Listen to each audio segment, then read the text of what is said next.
Let's head down to the car show. It's SEMA time, we gotta go. Underneath the Vegas lights, we are here for the auto sight. Trucks are lifted heaven high, burnout smoke drifts to the sky. Holman has but one goal in mind, it's to cover the show in the allotted time. It's SEMA, it's SEMA time.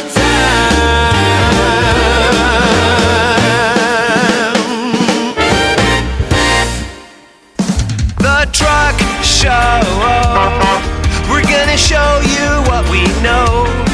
We're gonna answer what the truck, 'cause truck rhymes with the truck show. We have the lifted, we have the lowered, and everything in between. We'll talk about trucks that run on diesel, electricity, and on gasoline. The truck show, the truck show, the truck show. Oh. It's the Truck Show with your host, Holman. That's right, it's Holman, I'm back. And I'd like to welcome you back as well to the Pod Shed. So in this episode, we continue to rock our SEMA coverage with part 3, where we'll hear from AMSOIL, Red Arc, McLeod, Rockford Fosgate, Real Truck, Steer Smarts, my friends Jason Mulligan and Marcel Venable, where we discuss the TMI Trim Awards, which I was a judge of. But before we get into it, we have to thank the companies that bring you this podcast. The Truck Show podcast is proudly brought to you in partnership with AMSOIL, the maker of the best synthetics, and the same ones we use in our rigs. AMSOIL has some new merch just in time for the holidays, including new t-shirt designs. From now until December 31st, take advantage of AMSOIL's holiday offer. Spend more than $125 on synthetic oil, lubricants, greases, car care products, and yes, even merch. And get that AMSOIL Blocks UTV set for free. Use the promo code HOLMAN2025 at checkout on AMSOIL.com. And while you're out holiday shopping, consider getting your loved ones or yourself a brand new Kershaw knife for 40% off MSRP. This includes automatics, and the code can be used more than once. Kershaw has an extensive lineup with knives ranging from EDCs you won't be afraid to abuse to premium made in the USA knives you'll want to share with your friends. Heck, you can even share the promo code with your friends. Knives for everyone. Use the promo code TSP2025 and get those gifts for your family, friends, or yourselves today at kershaw.kaiusa.com. OVR Magazine also makes a great gift. If you want the latest in adventure, gear, and upgrades for your vehicle, go to OVRmag.com and use the code at Truck Show Podcast for a discount on print or a 1-year digital subscription for free. Please help me to keep the Truck Show Podcast free by supporting our sponsors or leaving reviews on Apple or Spotify. And don't forget to check out truckshowpodcast.com for the latest deals. All right, of course, I had to stop by the AMSOIL booth, see my friends at AMSOIL, because they have a bunch of new products that they're debuting here at SEMA. And I'm with Garrett. And Garrett, so you're the product planner, developer? Product development engineer. Oh my God. Yes, Oh, you're an engineer. Yes. You're like we can get super nerdy on this stuff, right? We could if you wanted to. New products we have this year, not as many as last year. Last year we had 19. This year we have 5. I think I have half of those somewhere in my garage because I've used all of them and I love them. Fantastic. I love that. No, so we'll start left to right here. Okay. We launched 3 new car care products in conjunction to the 4 we launched last year. So by the way, the 2 things that I really... Sorry to interrupt you, but dude, I'm happy to see you here. I appreciate it. I saw your trials and tribulations. I'm happy to be seen. Yeah, man. But thank you. It's been a while, but glad you're still with us, bro. Appreciate it. Thank you. Yeah, have a good one, man. You know what? I'm still standing after 2 days of SEMA, so I'm doing okay. That's awesome. That's awesome. the ultimate test. And there's still 2 more days left. Yeah, I know. There's still 2 more days left. Yes. Yeah. So some of my favorite products. I love the interior detailer, and then the ceramic spray is super easy to just kind of do those, updates in between car washes, wash it down, works great. I love it. And that's exactly what we wanted with that product was simplicity and performance. And then as a reminder, the high foam car shampoo is also, I got one of those foam cannons. Did you? And it changes because it's not like, some of them just foam and then it falls off right away. Correct. Your foam is like a big like, I don't know, it's like a foam party rage thing where it just sticks to everything, right? It does. And I yes. can go around the whole car, and I come around the other side. The And foam there's is still doing its thing. Foam is still doing it's its not all thing, dripped yep. on the ground yet. Correct. Yeah. So keeps that sudsy layer for you. But no, the 4 products last year did really good, and we thought, well, let's build upon this. Let's kind of complete out the portfolio. So the way we did that was trim and tire protectant. So what we did here with this one was it was always for the outside of your tire, obviously. To give it that a little bit of like a new tire shine, but not overly aggressive. We didn't want the that gloss. greasy, right? We didn't want the grease because Oh, I love that. yeah, because where we're located and where a good amount of the our customers are located is you got dirt roads. Yeah. So if you've got that really greasy product, You get brown on your tires. You get brown tires. Yeah. You get the dirt that clings to it. Well, so, even after, like, for me out in Southern California, I go to the desert, and I Correct. like to wash my car when it's in the city mode. Yep. It's clean, it's dialed, and then I go off road. But I don't want to have a bunch of greasy dirt that I rub up against it, and I get it in the interior when I sit in. Correct. I love having a nice, clean tire look that doesn't have that high gloss grease on Exactly. it. And that product does that. and that's exactly where we landed. It dries pretty quickly. Doesn't sling. Another thing we didn't want was That's the huge. sling to come Especially off. on trucks where it goes all down the side of your new clean truck as soon as you pull out of the driveway. Correct. Yep. And that's the same thing with the trim too. You know, some for instance, like a Jeep will have that matte fender flare. We wanted nothing greasy there to rub up on it. We wanted it to dry. We wanted it to look new, not overly glossy. So that's our trim and tire protectant. And it's got a little bit of UV inhibitors in there as well to help with those plastic that get heated by the sun, especially Southern California. Yeah, right? for sure. Next one along, we have the wheel and tire cleaner. So this one, we wanted same thing with the ceramic spray. One product, super simple and easy, does a really good job. This is more of a pH balanced formula, so it's really safe on every type of wheel. We tested multiple types of wheels. Machine, polished, Correct. powder coated, Yup. painted, chrome. Yep. So a lot of those, even aftermarket, like Methods, those type of wheels, we tested on all of those, found them to be safe. And the number one thing is going to be brake dust, especially on the big trucks. And modern cars have really aggressive brake pads and put out a lot of dust. How does it do for that? It does fantastic. We have it in 2 different ways. You can spray it on, let it sit for just a minute, hose it off, or you can scrub it. Both ways work fantastic. It does a really good job of foaming up too. And then if you've noticed, as you spray it on there, the tire turns brown. It's pulling that blooming, it's pulling that oxidation off. And it gives it a really good, clean look. Then we can come behind it with the trim and tire protectant. It's kind of a 1-2 punch there, if you will, for the wheel and tire cleaner. So that's a fantastic product. It doesn't smell too harsh either. We wanted a nice scent. We didn't want that pungent, tough. Yeah, some of them are great cleaner. where you spray it and they turn purple or they bring it out. Correct. But sometimes they have like a really strong chemical spray around it and you're like, should I really be breathing this? Exactly. And with this, it's a very pleasant scent, not overbearing, not overpowering that you get with some of those other wheel and tire cleaners. To round out the portfolio, we ended with a quick detailer. Now the difference between this and the ceramic spray, a couple different things. The quick detailer does not have any ceramic in it, right? It's meant to pick up light dust and dirt, maybe some bird droppings, and it's really good for in-your-door jams. Oh, okay. Right? So it's somewhere where you can't really get a hose, you don't want to get your This is interior like all wet. you got your car washed yesterday and it was a little bit windy and now it's covered in pollen and dust. Right. Pollen's huge too, especially. So that's a good spot for it. Getting in those door jams as well. And then lastly, we added in, it is a clay bar lubricant. So if you want to clay bar your car, it's a fantastic clay bar lubricant. That's currently. awesome. And it's got a nice scent to it as well. It's not super aggressive. It's a strawberry natural melon, so it's got a good scent to it. So that kind of rounds out our car care portfolio. And the last 2 products we have here are both in the ATV, UTV space. I was very involved in both of these from a testing development standpoint. So you really just did that so you could go drive your 4-wheelers out in the woods. You got me. So the CVT fluid. Guilty as charged. Yes. So CVT, continuously variable transmission fluid. Polaris came out with a steel drive transmission. So the 1500 HD. Yeah. I swear to God, it's a Ford Ranger in disguise. Right. It is a big beast. It is a big ATV and UTV. So we needed to come up with a fluid specifically for that because it has a little bit different characteristics than a standard belt CVT. So that one was a fun one. That was thousands of hours on the dyno. Oh, for it's that horrible. one. You know, the punishment that you must have endured doing that. Yes, it sucked. It was a terrible day of riding. What a horrible job. In northern Wisconsin. It was terrible. No fun was had. None at all. And then the DCT fluid, the dual clutch transmission fluid, this was for the Can-Am Maverick R. It looks almost like a spaceship. Yeah. The big control arms coming out of the hood.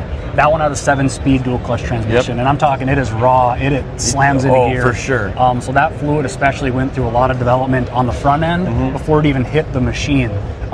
So our chemical lab was working diligently on that one as well.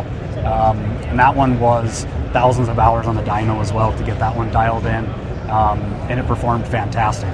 So both those products are now available, and they round out our new product showcase this year so far. What's up with the pistons? The piston display, yes. I see 6 pistons here. Yeah, 6 pistons. So this is emulating the Sequence 3H test. It's an industry standard test. It's 90 hours, run at 300 degrees Fahrenheit. So that's very hot oil temperature. Oil's usually tested at 212, and it runs in your vehicle about 180 to 212, 220. Yeah, I know some of the more modern engines are a little bit on the high side for Correct. emissions. So Yep. a lot of people buy a new vehicle and they go, oh, my oil temps are 220, and they might be used to 180. And you're like, no, everything's You're good. fine. You're It's just a 100% modern engine using heat for more emissions. efficient. Yeah. Yep. So this test is run at 90 hours. And of course at AMSOIL, we upped the ante. We ran this twice. So 180 hours at 300 degrees Fahrenheit. And even after doubling the length of that test, these pistons were 27% better. They look awesome. The deposit control than the industry standard recommends. So I love Signature Series. I know, and maybe you can kind of clear this up. There's a lot of people who are out there, for example, 392 Hemi in a Jeep, right? And they'll go, well, it doesn't have the API on it. But the reality is that you guys use an additive package that's far beyond what's required for that test. Correct. And so my understanding, and maybe you can clear it up just for people who are listening, is it exceeds the standard that Chrysler puts for that motor, but you don't have the API stamp because you're outside of the bounds of what that test requires because you actually have more additive, right? Correct. Okay. Yes, that's a really good way to put it. Just because you have a set standard doesn't mean you can't go past that standard. And a lot of companies will formulate to that standard and meet that. It's more of a price point, really. Right. We formulate for performance. And here's the other thing I'll say is I know there's a lot of, especially in the Chrysler side, there's other vehicles. Oh, and by the way, the European is different than, there's because of with the extra zinc content and stuff like that. Sulfated ash, phosphorus sulfate. So that's different between the American style blend and the European You have version. some similarities, but Europe is very stringent upon that because of they have the DPF on the diesel side, but they also have the gas filters. So those as well clog up. So in case anybody's wondering, but I found synthetic in 020 whatever Signature Series, and this one's European. It's like, no, use the one that's correct for your car because it is actually formulated for your car. Correct. The other thing I'll say is there's a lot of people like, I don't want to use it because it'll void the warranty because it doesn't have that API rating. But the truth is that not only is it a better oil than what is required, but you guys stand behind your oil with your own warranty as well. We do, yes. You use our Signature Series paired with our filter, and you are backed by our warranty with that product, 100%. So just want to clear that up because I've had people ask me about that. They go, why do you use it? It doesn't avoid your warranty.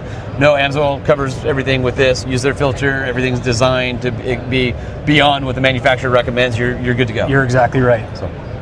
Dude, this is awesome. Can we have you on the podcast again if you're a product engineer? Because absolutely. I've got lots of questions. Let's nerd out. Let's talk. Yeah, let's do some more. I kind of want to dig down into some conversations on like viscosity, and there's a little bit like the Penastars and some of the Chevys that went to a lower viscosity, and the old one, which was a nearly identical engine, might have been 5 instead of 0.8. Yep. What does that mean for the consumer? Can they bump up? I would love to like dig deeper into some of that. Yes, for sure. We can definitely talk about that. At the end of the day, it's just the starting number of the viscosity is it's winter weight. That's what W stands for, and it's just cold weather. I don't want to say performance, but how it interacts with the cold weather. And when I say cold weather, I mean anything that's not 212 degrees Fahrenheit. So it could be, Southern California could get 100 50 degrees or 50. 100, that's still not operating temperature. That W is going to matter at that time. And that's a good point because I think people think winter and they think snow and ice and 30 degrees or something like that. That's where you can get a little lost in the weeds there. Well, let's get back together and do a longer form on it because I would love to dive down into that because I think we touch on it, but we've never really answered those questions for people. Exactly. We can get into viscosity modifiers. Let's nerd out on oil. Let's do it. Let's do it. The base oil matters too. So let's talk about it. Awesome. Appreciate it. Thank you.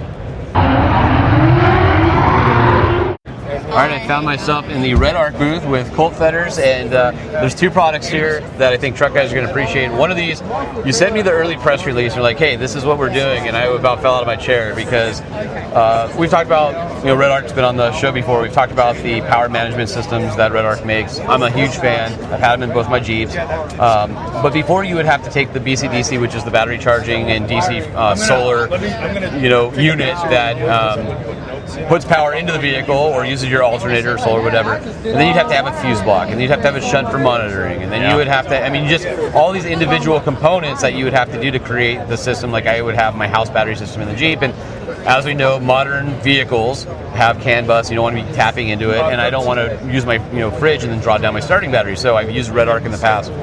You guys have now taken all of those components and put them into one product. Tell me about it.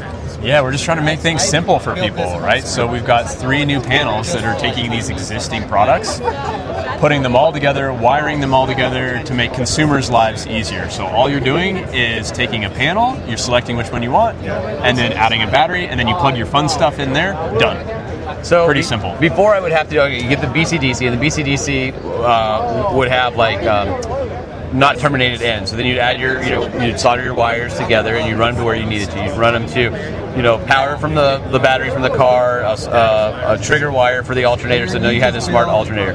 Then you would run your solar out, and you'd put your Anderson SB50 on it, and then you would do your fuse block, and then you would wire them all, and then if you had an inverter, you'd have to do a little bit special high gauge, giant wire size for your inverter, and you do all those things, and you'd have these runs of wires going everywhere, and you'd package, and they would be like a match. But now in this one unit, this one panel, basically has everything, and you guys pre-test it, pre-wire it, and even the Anderson SB50, which is a standard connector that you would connect for like a winch or a solar panel, you can connect directly to it, ready to go. You can solar panel directly to the Redworks panel.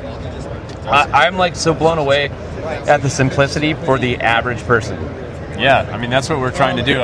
You say all of that, you make it sound so complicated, and we wonder why people were intimidated by power management, right? So each panel, we're kind of jumping up in functionality, right? So we've got the Scout, like I just mentioned. It's the footprint of a sheet of paper, 11.5 by 8 or whatever. That's crazy. And then we jump up to the Nomad 50, you get 50 amps of charging. Our new BCDC with Start Battery Charge Back.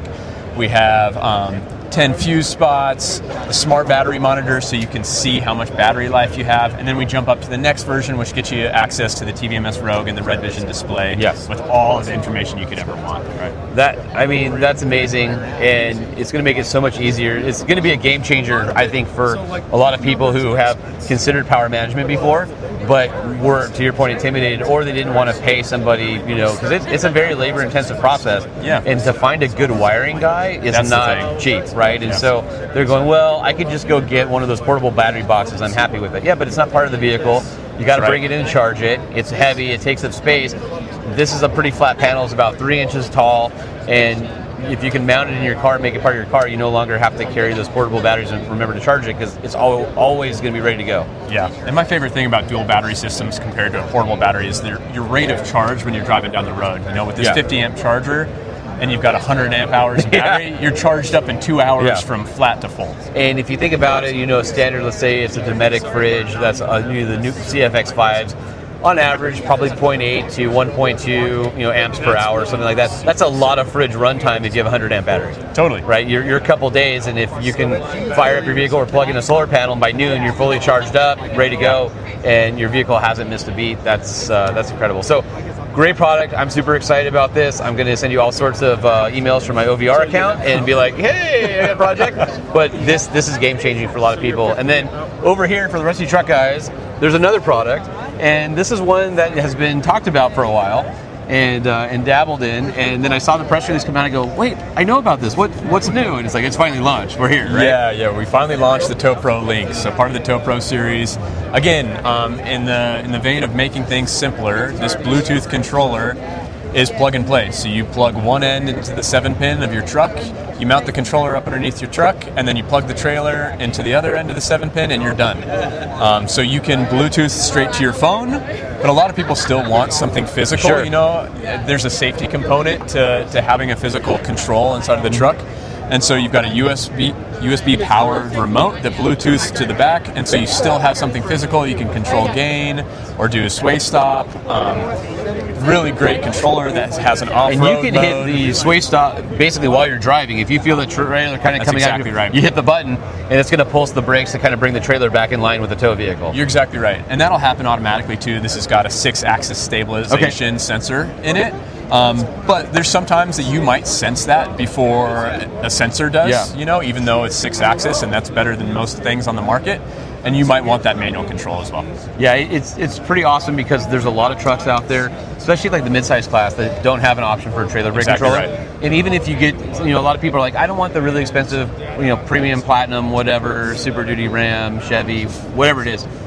And the lesser models, unless you get the tow package, might not even have a trailer brake controller. So they don't even give you all the hardware necessary to tow the rating that truck is rated at, right? Right. So being able to add something like this, it's Bluetooth, it's out of sight, it's all OE style construction, looks great, and then the unit itself has a mounting plate for 4 screw holes. You find a place to put it. It's weather tight, and it just lives underneath your bumper or something in the back. Exactly. Yeah, nice and easy. And I mean, there's a case for folks who already have a factory installed brake controller. They might want the extra functionality. Yeah. Or a lot of factory installed brake controllers won't work with electric over hydraulic brakes. Oh, yeah. So what a lot of like fast angling boats are coming on, or some like kind of mid-sized trailers and stuff like that, where you might need a brake controller on top of your factory installed brake controller.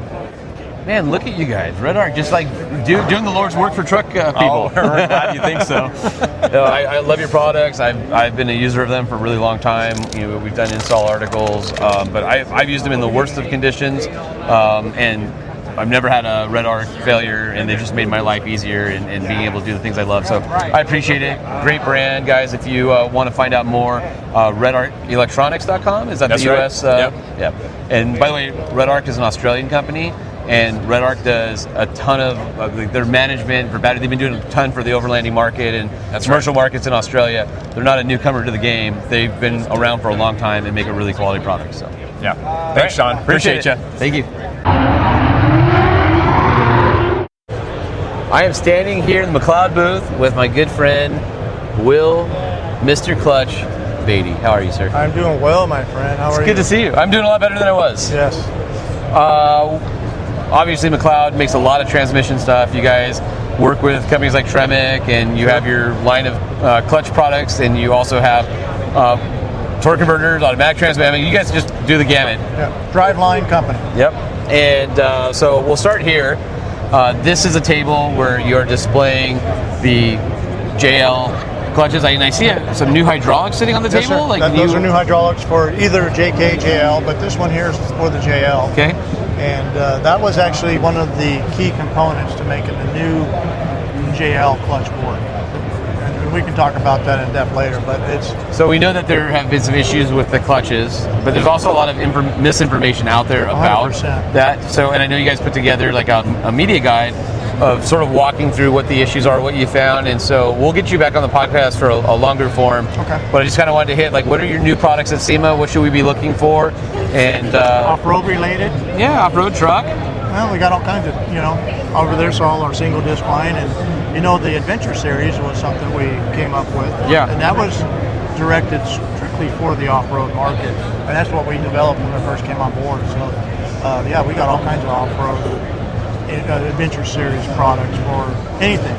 Your buddy Ryan Nelly was here yesterday. I haven't seen Ryan in a while. Yeah, and we put our clutch in his truck, and he's running up Moab. He's racing Teslas on the I don't know if you saw that video, but yeah, he's racing cars and everything in the dirt, and so we have everything from mild to wild in the off-road, and even some of the twin disc stuff here. We put in a couple of the bigger horsepower off-road applications. So going to the Jeep JL, you got the Pro Pack clutch kit, and so that comes complete. So you get the single disc clutch kit, the high clamp load pressure plate, the sprung hub dual performance disc, max mass seal billet flywheel, hydraulic bearing, bleeder, and hardware all in one kit. Everything you need. Yep.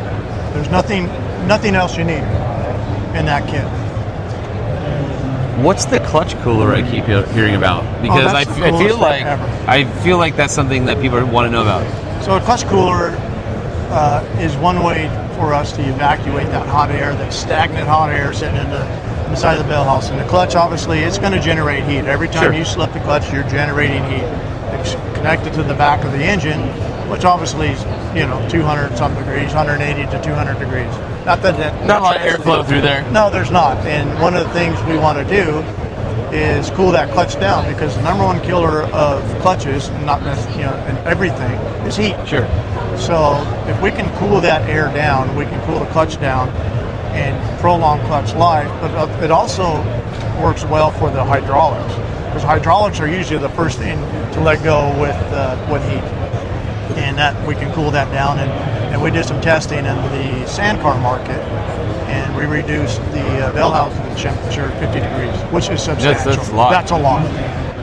So that's what that clutch cooler is about, and we're in development for the JL. Awesome. Yeah, one of the things is, if you're off-road and you're in 4 high and you're slipping clutches and things like that, you're generating heat just to get over obstacles. And sometimes if you're in 4 low, just all day in 4 low and in and out and things like that. Now, you guys have the Silver Sport transmission lineup. Yep. I've seen a lot of lowered C10s and F100s and things like that here with your setup. Yep.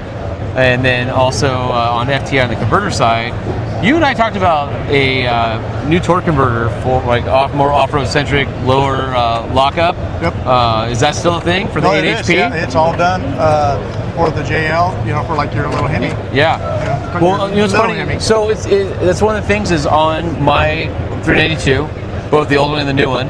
One of the things that I would realize is if I'm backing into the driveway, I have to give it a lot of power before the before the torque converter locks up and gets me up. It's like, right? Mm-hmm. So you can't just idle backwards. So a lower lockup would be really nice, because it would be a little less effort and exhaust noise at night backing into the driveway. And it reduces the temperature. So when you're slipping that converter, because that's what's happening, you're generating heat, and then you park it. That's the worst thing you can do, because you want to get that. It's one thing you get a flash heat. Sure. And then at that time you can actually burn fluid. And we want to get that fluid stabilized before you shut it down. And you're backing up or loading on a trailer. Worst thing people do, and they get a flash heat on that fluid, and then they shut it down and it just sits there and doesn't recycle. So is that torque converter for another application, like a Challenger charger, but it works well? So, and that's a 3-disc. Yours is a 2-disc. Okay. And we step it up to a 3-disc. So it obviously helps. So for a guy like me, off-roading, things like that, where would I see the difference in doing that type of converter swap? Well, it depends on your rig setup and the weight of it. So, stall's going to change, and we don't want too much stall, obviously, off-road. But we would tailor each and every converter for each and every application. So depending on what's needed, because gears, weight of the vehicle, that all changes. It's all about load. When it comes to a converter, it's all about the load that it's seeing. So that's one, we want to make sure that we set it up perfectly. So depending on your use and what you're using it for, is how we'll set it up. So if we want a little bit less stall, then we put a little less stall in it, so that you're not slipping it and generating a lot of heat. Some guys, they like to go play in the sand. Well, they need a little bit more slip. Sure. So they're going to run at the higher RPM, so they want to get out of the hole so they're not logging. Right. Get in that power band that much faster. Even in the 392, we need to get in that power band. Which is a lot of fun in the sand when you have decent suspension on it. Yeah. A 3.6 guy needing a 392, it's an unfair advantage you have over me.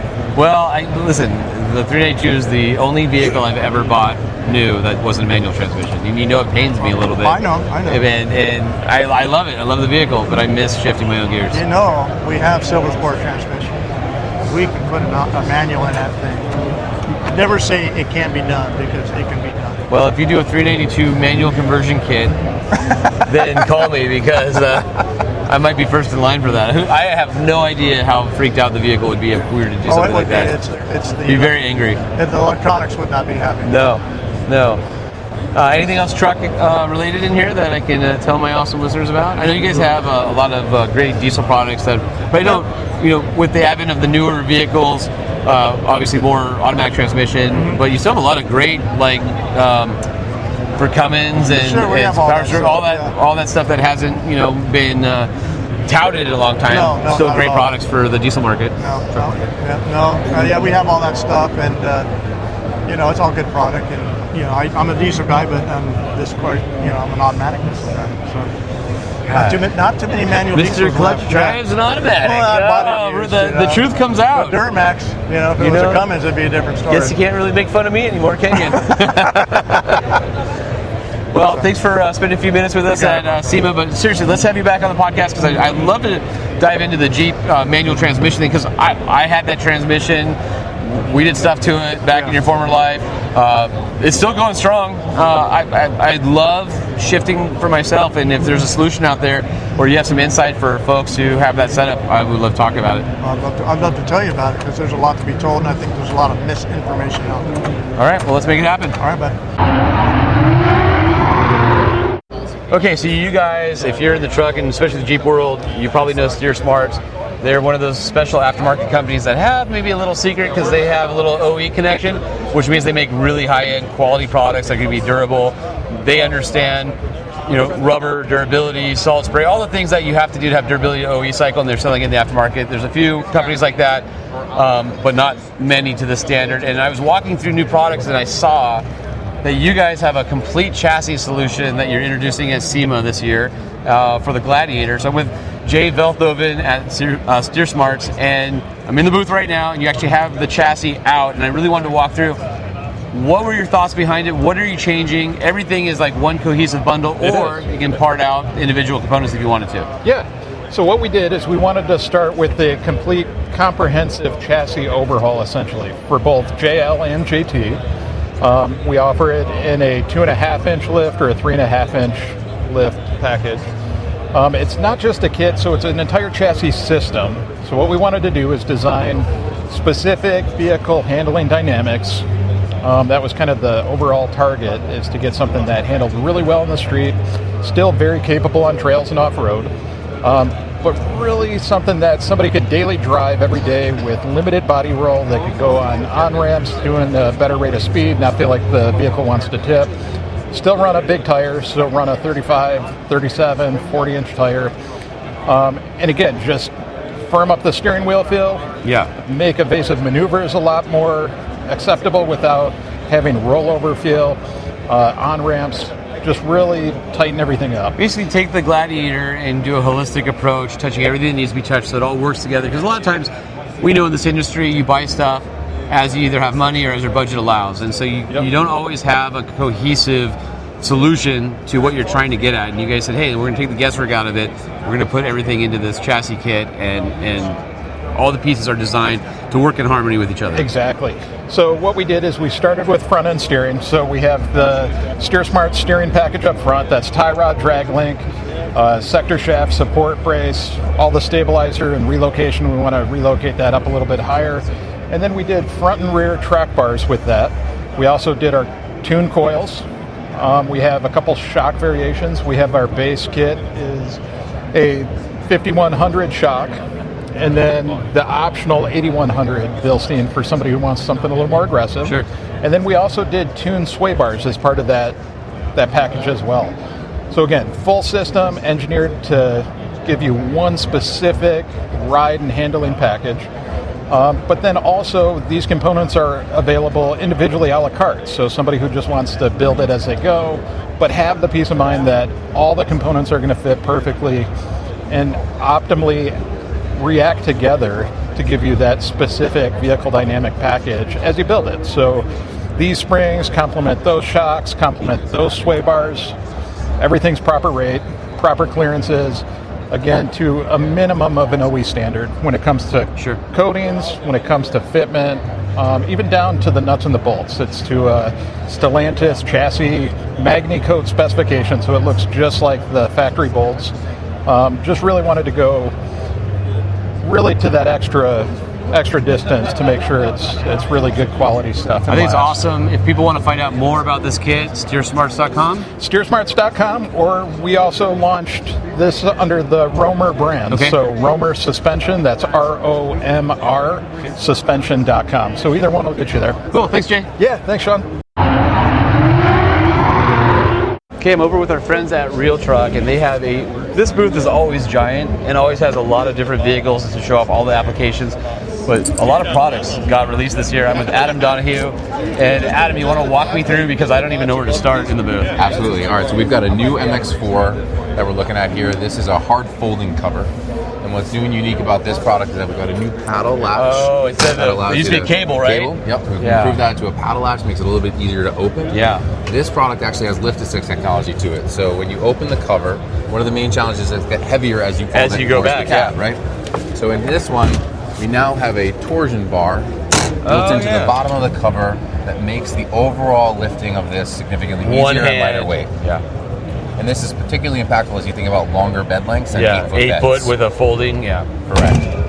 So this is going to be the new MX4. This will be launching in Q1 of 2026. Those are like two really small but huge improvements. Absolutely. That make this is already one of the better tonneau covers out there, and adding that is just like hard folding cover. Yep. Yeah. Very cool. Awesome. We also have 2 new truck caps that we've launched here at the show. The first is going to be a modular truck cap, which means that it assembles together in different various pieces versus our fiberglass, which come in a single shell. So you can ship it in a smaller box and store it easier and get to the customer in a package that doesn't kill them on shipping or need freight forwarding or something. Right. For us, on our fiberglass units, we actually have to ship those on our own dedicated fleet of semi-trucks. Oh, wow. And you need a semi-truck, and plus you have to have a forklift. And whatever the dunnage is to carry all the different... Yeah. So this is going to ship on a pallet. But what's also unique about it is it allows the consumer to configure the cap in a lot of different ways. So the panels actually remove once they've been installed on the truck cap. It's built on an interior substructure, so this rack on the inside, and then all of the panels bolt to it. It uses a single 13mm socket wrench to assemble the whole rack. It takes about 2 hours to install, but again, allows you the option to remove those and still use the underlying rack if you wanted to. Now, people will listen to this and go, oh, but that's not that new. There's other companies that have these bolt-together campers and toppers, but you guys are using a skeleton that the external pieces bolt to. Correct. And you guys can do body color. Correct. Which everybody else is either matte, a polished, raw. This is body matched to the truck, so it looks like more of a traditional one, but it has the benefits of a modular one. Absolutely. Very cool. So this is built in our Massillon, Ohio facility where we built all our fiberglass caps. The panels are fiberglass, and these are actual OE spec color matched to the exact vehicle. Yeah, this is really nice. You get that modern look and flair, but if you want that color match for that kind of premium, you can do it here, and that's how this truck looks. It'll come in standard black as a base option, or the customer can upgrade it to a paint to match finish. Awesome. Very cool. This will be available starting in the beginning of the year, next year. Awesome. The next cap we have is what we're calling the Apex. So this cap has large windows and really more of an OE style. It has more of a like SUV vibe on your pickup truck, right? The battery's dead. Huge glass windows. Again, that more OE style, really tailoring into the overall aesthetic and the aerodynamic look of a more modern cap.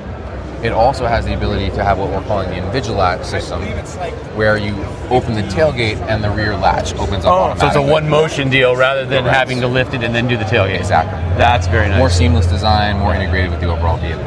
It'll come fully carpeted and also come with LED lights on the interior. So this is definitely your premium cap for somebody that wants the nicest cap out there. Absolutely. This will launch in January and has a retail of about $54.99. We got a Matchbox Jeep here. I know you guys have done a lot of Matchbox tie-ins in the past. Yeah. And what's new on this one, and what's special about doing the Matchbox build this year? The Matchbox promotion was a really great partnership where we're actually able to build Matchbox plus having the little mini version of the Matchbox truck. Yeah. This one has our Husky liners, our roof rack products, as well as our bumper and accessories. So really just a collection of all real truck products that really have an amazing look and feel on this boat. Yeah, very cool. I like it. The next product we've got is what we're calling the Retrax Pro with removable canister. Oh, so I've installed a Retrax Pro. Okay. Recently did one on a Maverick. Yep. Did the XR, so it had the T-slot rails on it. Loved it. Yep. And we paired it with a bed rug on the inside. Awesome. So it basically made this carpeted trunk that you could open up for taller items. Perfect. The person who owns the truck uses it for shows and displays, and sometimes he has taller boxes, and other times he has small stuff that needs to be locked in. So awesome. I'm very familiar with this cover. I like this cover a lot, and even on a Maverick with a four bed, the canister doesn't take up a lot of space. So tell me about the new version, because this is very intriguing to me. Awesome. So the number one complaint about removable canister projects, a retractable cover, is that that canister takes up the bed space, and particularly in short beds, it eliminates the need to be able to maximize the carrying capacity of the vehicle. What we've done is now taken that insight and turned that into a cover where you have all the features and benefits of removal of a retractable cover, but with the ability to remove the canister when the customer needs it for full bed access. So the cover opens all the way up. Oh, I see. Okay. These latches are going to that's unclip cool. here on one side.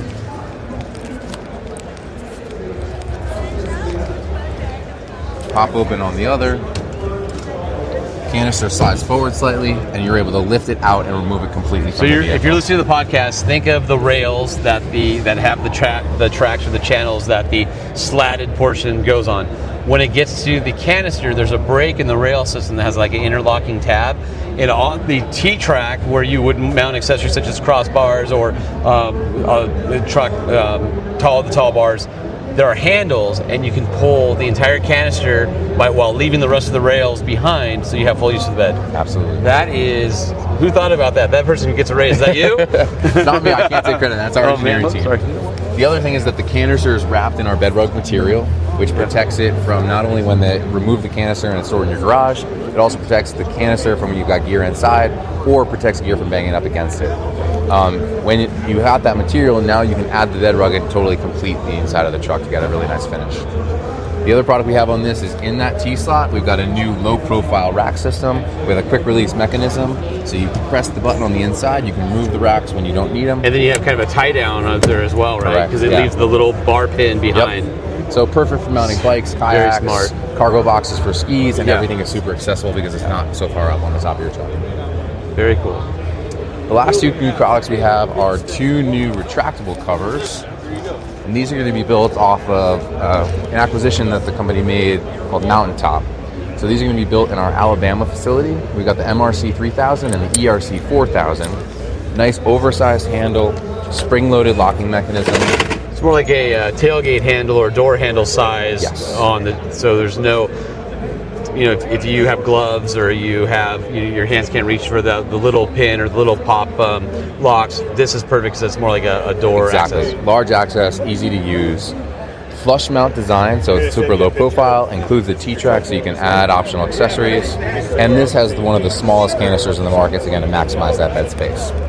Manual version is spring-loaded for easy access and use, and again, just quickly locks against the tailgate. It makes a nice positive click when you lock it. Correct. We also have an electric version, and the electric version uses an automated motor to be able to open the cover seamlessly with a one-touch button, lighting action to allow you to see what's inside of the truck bed. This is integrated into the vehicle using the OEM key fob, so you use your key fob to lock or unlock the car, which gives you access to the mechanics that will unlock and close the cover. Very cool. Wow, you guys have been busy in the last year, huh? Our engineers have certainly been busy. I think this is the most new product we've launched at a show in several years. Yeah, I mean, you guys always have a tremendous variety of vehicles, and that in every one of those vehicles in this booth has something new on it. It's pretty cool. Yeah, for your listeners, these will all be available on realtruck.com for them to see and explore more, starting in the first quarter of 2026. All right, perfect. Thanks for your time. Yeah, my pleasure. Okay, wandering around SEMA, I see one of the favorite audio brands of all time, Rockford Fosgate, and I'm standing here with Wayne Connolly. And Wayne, what's your title here? I'm Vice President of New Product Development with Rockford. How did I wind up walking to the booth and getting with the Vice President of New Product Development? So you're the guy I want to talk to because you guys have a ton of speakers laid out here, and a lot of products got released at this particular SEMA, right? That is correct. One of the big things we did is we released our whole new line of punch speakers. We kind of changed its retail positioning and its purpose. The last time we did the speaker line over, cars were different. Yeah. The OEM application has more speakers now. It has better speaker placement now. And all the applications have become individualized, even amongst the different manufacturers. So part of the big challenge with this is how to make one speaker fit into basically the 100 most common vehicles. Sure, okay. And so one of the things that we did in our new series is we took the speakers and we separated the mounting flanges. So the speakers now no longer have specific tabs on them, or I'll call it universal tabs. Sure. So what you're seeing here is our kind of first approach out of universal product and more into application specific product. As the vehicle gets more complicated, the consumer needs to solve that problem. So looking at this, basically the speakers floating, the tabs around it, and So while the speaker itself might be universal, it's the mounting system that becomes application specific. So you can change Absolutely. the metal bracketry, but still have a range of the same speakers that can plug into those various places. 100%. I think the biggest thing too to notice is all the little small details with it. So for example, this mounting flange, you can actually flip it upside down and put the speaker in this way, or you can mount it for the top. Got it. And what that does is that changes the mounting plane. Yeah, is it a flush mount or is it recessed? Yeah, and so if some applications we looked at, it's really close to the grill and you got to sink the speaker down, and then other applications you got lots of room between the grill, but the speaker hits something in the mount. So universal, flexible mounting flanges from the 2.5 all the way up to the 5 1/4. So with new vehicles, obviously the manufacturers have gotten better with everything in audio, and it's not like a head unit game anymore. Yeah. Most of them are driving pretty decent amps, but they have real they're not super performance based. It's all about efficiency, because I know part of it is electrical architecture efficiency for helps fuel efficiency because your alternator's not driving things. So most of them have a proprietary or some sort of a Deutsch connector. It's no longer the tabs that we used to do back in the day. Yep. How are you solving that problem? So are there plug-and-play solutions as well to go with these types of speakers? Yeah, we have some. For the most part, on the vehicle side of things, there's a lot of those little harnesses available. Okay. We didn't get into the actual harness. We're still with 2 spades on them. Yeah. And part of that is most of our applications, we do have a lot of OEM drop-in application, but still aftermarket still favors still everything. wants the 2 spades, yeah. And when you're changing out the amplifier, a lot of time they're running new speaker wire. They're not using the existing, but we did do some things to help out with the wiring. So like you'll notice the crossovers and the mid-range driver. You got a mid-range driver. We put the mounting tabs. Oh, yeah. This one's actually a little. You got a 6.5. We actually co-molded the tabs into all the larger sizes. The smaller sizes just because the universal mounting. 6x9. There it is right there.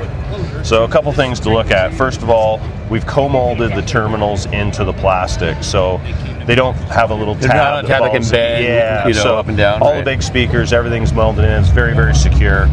The tweeter and the crossover though are all using now 2-pin Molex connectors. Okay. Before it used to just be universal connections, and when the guys plugged them in, they may not have like the right crimp connectors. Yep. When you buy a set of punch speakers, you get extra terminals. So even if you are into the OEM application, you can replace the ends with the ends that we give you.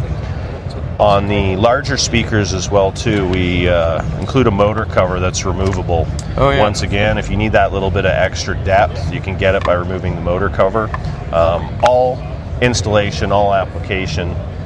Between P1, which is a coaxial with the tweeter in the center, P2 is a convertible system, meaning you can mount the tweeter remotely or the tweeter can replace the phase plug. And then P3 gets into the 3-way systems.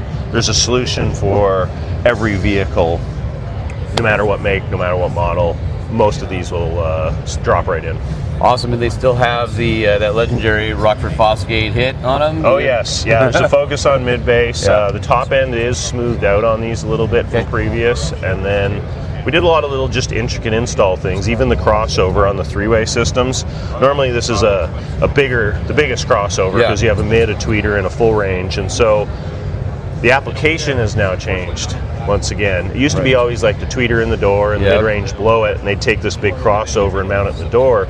But in today's newer vehicles, like a Chevy for instance, they have a 2.5 in the dash and then the mid-range in the door. So one of the things that we did to help with installation, if you've tried to run wires through a door jamb now, it's no longer a nice big rubber boot that's open. It's got a 100 pin connector crossing it. So the crossover is kind of modular. You can break it apart. Oh, that's cool. So now if the wires together, in, or you could so now you don't have to one wire in and out of the door. You can tackle the mid-range in the dash with the mid-range and the tweeter crossover, and then you can put the woofer crossover in the door. So everything is fitment installation focused on the new lineup. Awesome. Cool. What else we got? Yeah, so over here we have looks like a old slammed I guess it would be. It's an ice cream truck. It's an ice cream truck. Yeah, Yeah, this is Brent old Van, school ice cream truck from it's beautiful, all airbrushed. downtown LA. Yeah. Yeah, Mr. Cartoon did all the graphics himself. Stunning. There is countless hours in my God. the paint. The So flake on it looks like a bass boat. I mean, it's got amazing the airbrush scenery is like downtown LA meets your favorite cartoon characters and some sort of I don't know what kind of ice cream scene this is, but you got clowns with ice cream, you got the lowrider with the ice cream bar, and this is awesome. I mean, you can probably walk around this all day long and just keep picking up details from the paint. absolutely, it definitely has a West Coast LA theme Yeah. to it. Mr. Cartoon is from there, and just like his tattoos, I mean, the detailing in this is second to none. It's beautiful. I don't know the total hours of paint, but I can tell you it's months, not days. Yeah, right. So right. No, it's yeah, stunning. we retroed this with all the new Punch speaker system. So we have all the new Punch speakers inside of there. The subwoofers are also from the Punch Series P3. It's really good at attracting attention. Yeah, I bet. TV on the inside, facing out through the ice cream service window. Yep. Even the small details of replacing the old school horns that used to on the blare the roof. noise, Yeah. so that the kids know the ice cream's coming. They dropped Rockford speakers in there as well too. So wow, lot of love. Canvas roof on it. It's so cool. Yep, drop top, true LA, West Coast styling for sure. So yeah, great little attention grabber right at the front of the booth. If you Very want to cool. actually listen to something, we have Chevy truck over here. Yeah, so crew cab C10. This is a 67 to 72 that's been stretched basically. Yep. And it looks like lots of small little details. I don't know what engine that is. Yeah, they've swapped. Chevy big something. Yep. They even small details like the tailgate they have on like a And little the mirrors. Yeah. Like the Smite 10-degree hook on the tailgate just makes it look faster from when you're in the back. So this is a beautiful paint build. job. Awesome build. So this build has all of our new Punch speakers in it. It has P2 components in the front and rear, and then a P1 5 1/4 coaxial in the dash. It's got our T1 or Power Series shallow woofers in the center console. 2 750 watt amplifiers to drive is that the all? bass. Yeah, and then 4 400 watt amplifiers driving all the mid-range and center channel inside of it. So That's awesome. Really slick. Yeah, this thing's truck. beautiful. The flush glass and everything. No wind wings. Surprised you haven't blown it out yet. You know? Yeah, it's lot of details in this. Even like the faux paneling in the bed is all had a ton of time into it. Yeah, so. raised bed floor with the wood look. Yeah, this truck is absolutely stunning. Yeah. In terms of other, I'll call it categories.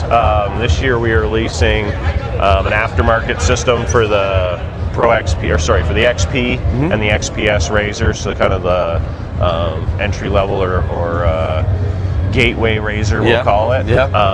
One of the things we've done with it that's kind of different is when we first started with side-by-sides, we were honestly grabbing a lot of marine product, especially with the bars. Sure. It's very similar. So we had a lot of weight cans in our kits. But the problem with the weight cans is they interfere with the rear tire. If you got a rear spare tire, getting in and out of the cooler can be challenging. So we've kind of shied away or pulled away from the universal weight can enclosures and moved over towards a more application or vehicle specific. It looks like a rotomolded housing. They're very cool. I mean, it obviously matches the lines of the vehicle, fits in the space really well. And it works with all the Polaris accessories. So whether you have like a back windshield or any of those things, now it's all compatible. With the weight cans before, there was really no compatibility with all the OEM systems and upgrades. That's super cool.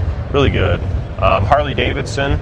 We just released a new kit at Sturgis for the 24 plus models.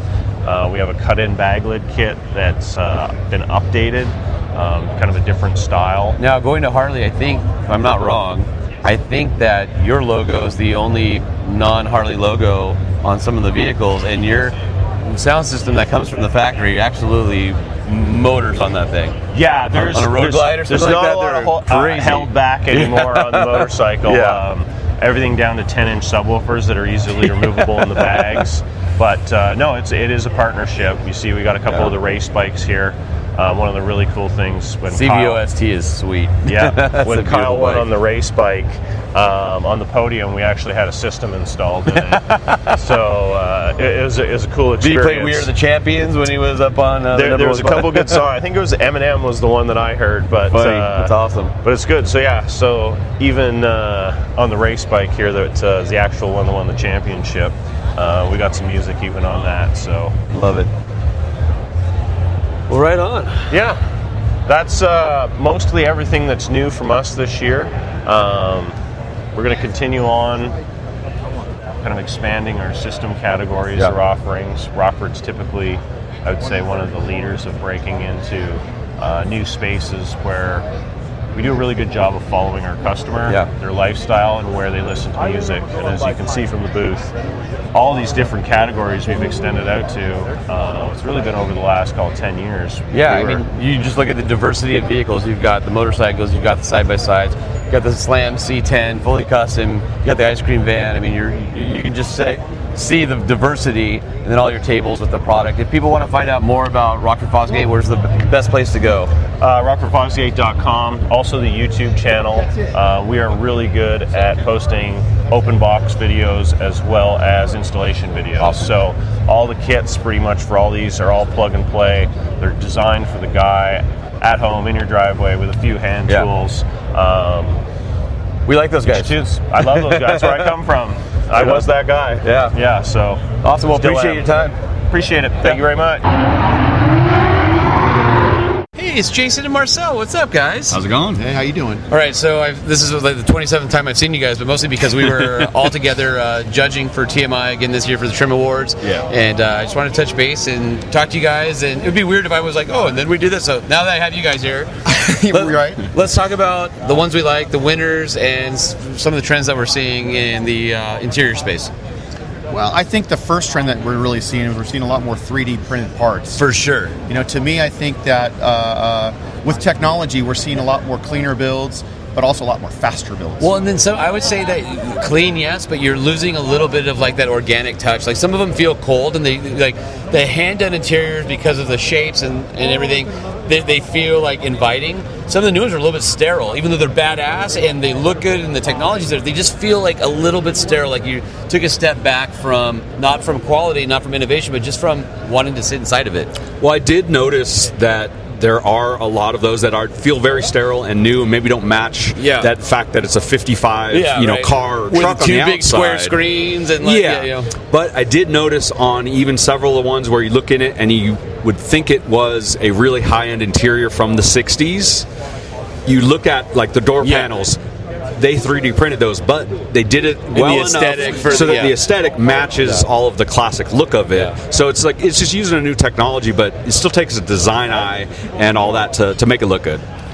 I'll say as a former trimmer myself that you're right, is that it kind of looks like it's taken away a lot of the soul. Yeah, because then it's like computerized almost, right? Right. But at the same time, too, I think it's also opened up things that the regular trimmer couldn't have done before. Oh, 100%. You know, like you look at the way that entering like, you know, a trim line or some piece of stainless or something like that a guy before would have to be a master craftsman to do. Yep. Now he's maybe given a drawing to somebody that will 3D print a part. And they can 3D print in metal, too, which is like a game changer for redoing. Like I think the Trim Awards are about the interior, and it was TMI's vision to everybody comes to SEMA and gets pictures of the outside, but to bring people into the interiors and kind of celebrate that. And I know that's what we're talking about, but on the outside, because there's the relationship of the exterior to the interior, you're seeing old trim pieces being replaced that are no longer available with these 3D printed ones and then tied into the interior, which is pretty cool. Yeah. Well, and back to the kind of the TMI Trim Award part of it, there was a couple cars in there, or a couple trucks as well, that definitely used some of the TMI's seats as a basing starting point, but then kind of did a lot of custom stuff around, or customize them. So it's kind of like you can use different tools. You can use off the shelf, or out of the box, seats. Yeah. But then you can add your own twist to it, your own style, and put that in there. Foundational pieces. The other thing I'll say is, I was amazed at how much effort people put in the interior. We saw it, some incredible, beautiful interiors, and there'll be a detail or two that's lost or that they didn't finish, or like something that just takes away from this incredible vision that got put in, but they're missing a escutcheon or a grommet, or you can see the floor through the pedals, or whatever the case is, and you're kind of like, man, it's so good, but, or it's like everything's integrated, but then there's a screen for the tuner just like stuck to the dash. Yeah, and that's also, I think, comes down to the builder and their experience level.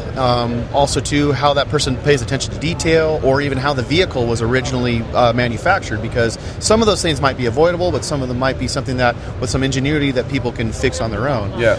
What I will say, too, and let's go back to that the TMI portion of it, where we saw some of these vehicles that featured a TMI seat or a TMI product, and then someone else built on it. Yeah. I think that's a wonderful thing, because most of your average, let's say, like garage builders, they can't manufacture a seat, or they can't sew up a seat, or the but stock seat. They might be able to do a door panel themselves, though. But look at like the stock seats where you might have a rotted out seat base or tracks, and now you get all that new foundation with TMI, and then you can build on top of it and cover it the way you want. Or TMI has such a wide selection of colors and patterns, you can really get close to probably what your vision is without adding too much to the seat, if anything.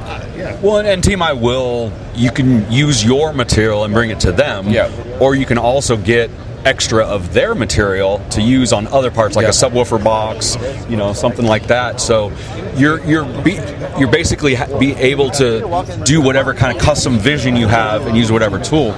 I will say that this is our 4th year doing this. Yeah, this is the 4th year. This was probably the tightest, I think we agreed the most. Yeah, we had some good disagreements on several we had things. 50-something vehicles that we had to par down to 20, and then we had to go from there for the individual awards. Yeah, exactly. The other thing too is, what we chose this year as the trim award winner is probably a little bit unexpected because it was a Scout.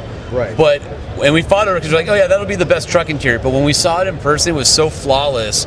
Yeah. We went after hours and walked around these vehicles, nobody around, and the team of 6 or 7 of us picked out flaws and bounced things off of each other, and we literally stood around this thing for 15 minutes and nobody had anything negative to say. And that's our job, is to be nitpicky, and I hate being it because people put their heart and soul into these things, but if it's going to be the best of the best, it has to be good.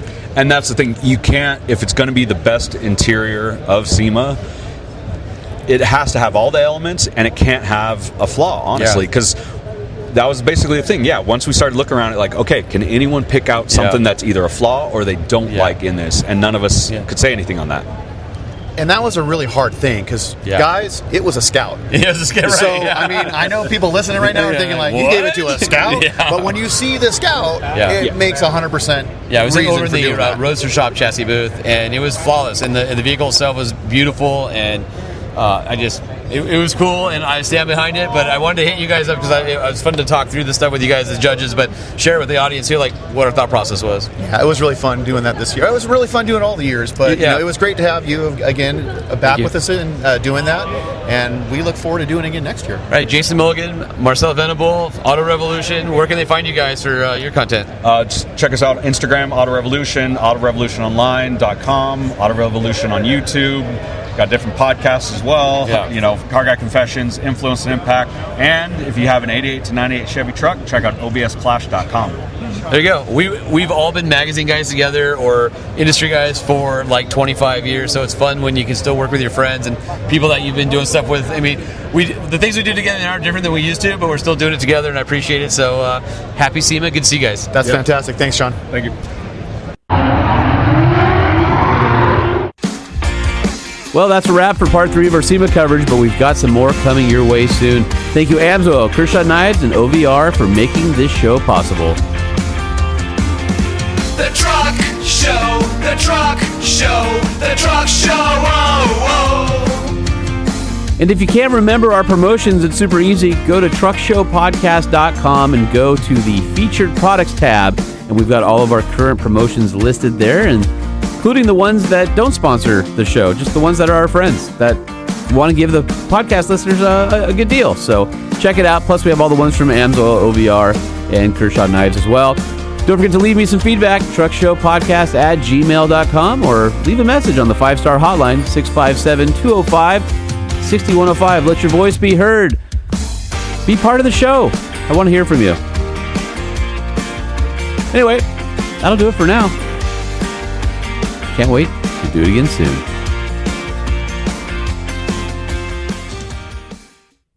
The Truck Show Podcast is a production of Truck Famous LLC. This podcast was created by Sean Holman and Jay Tillis, hosted by Sean Holman, and uses production elements by DJ Omar Khan and Jay Tillis. If you like what you've heard, please open your Apple Podcast or Spotify app and leave us a 5-star review. And if you're a fan, there's no better way to support the show than by sharing it and patronizing our sponsors. Some vehicles may have been harmed during the making of this podcast.